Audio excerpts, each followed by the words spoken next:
Welcome back to Syndicated News, and this segment is on Tell Me. We have Ken Osborn. He's the executive director of the CIA Institute. Don't confuse them with the CIA, the Central Intelligence Agency. This is the CIA Institute. That stands for Communicative Interaction and Awareness. www.ciainstitute.com. They're based in Corona, California, and if you need their services, you can reach them at 951-496-4587. Ken Osborn is the executive director. Ken, are you with us? Yes, I'm here, Rudy. Hi, how are you? Excellent.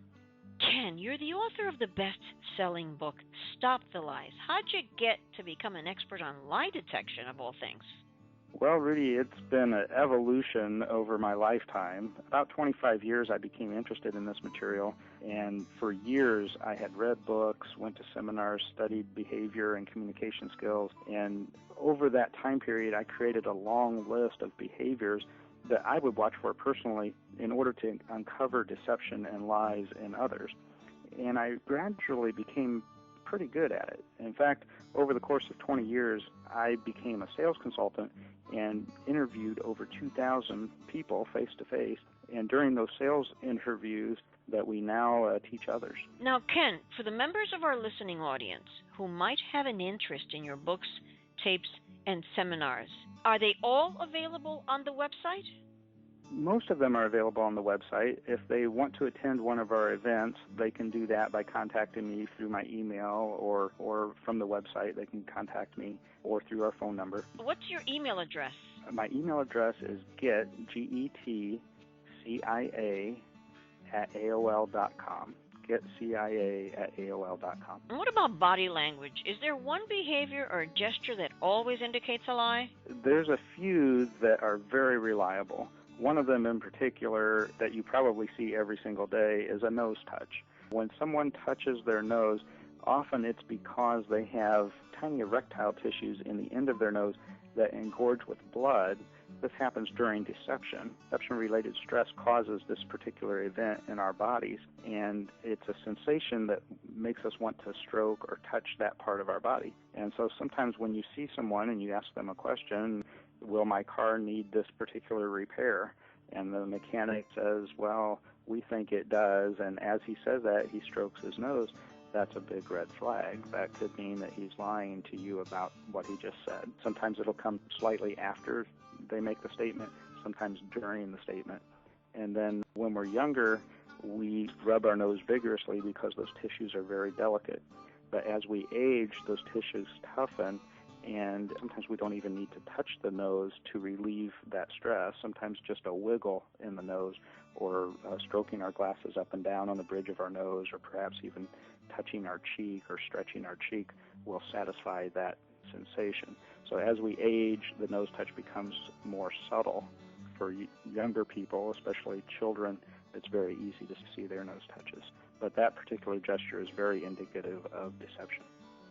So I guess people that are involved in financial issues, like Wall Street folk, I guess they know about all this, and I guess they would avoid touching their nose, right? There is a certain amount of control that you can develop against this, but the sensation will still be there. Your willingness to act on the sensation may be thwarted if you're very diligent, but it takes a certain amount of brain power to not do something that your body is instinctually telling you to do. And so it's difficult to do that in your normal communication. Normally, if you try to lie and try to keep the lie from showing, you become less animated and your speech slows and your animation slows. And those are also telltale signs that deception may be occurring just by fact that they're slowing down. That's called a cognitive lag. Cognitive lag occurs when we deceive but try to make the deception appear truthful.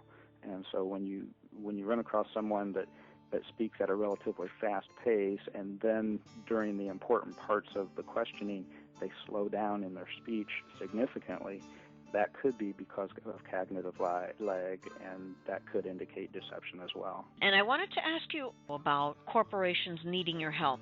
Is there a possibility that a corporation can call you up and just bring you into their corporate office and have you give this seminar on location? Is that a possibility? Yes, it is, Rudy. That happens all the time. In fact, I've taught many different corporate venues. I've been a keynote speaker at a number of corporate annual events.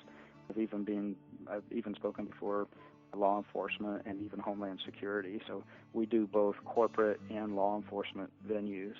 But if they do have an interest in our material, the cost for me to fly out and to give their event is $4,000 plus travel, whatever the hotel and the air costs. And then if they want a 2-day boot camp, that's $6,000, and that's up to 100 people. And so the $4,000 is anywhere from a half an hour to a full day of instruction. The $6,000 would be 2 full days of instruction. That's our speaking fees. And those are somewhat negotiable if they have more than 100 people. Thank you so much for spending the time with us and giving us this information. Remember, that's Ken Osborn. He's the Executive Director of CIA Institute, and their number is 951-496-4587. Their website is located at www.ciainstitute.com. Thank you, Ken. Thank you so much. Thank you.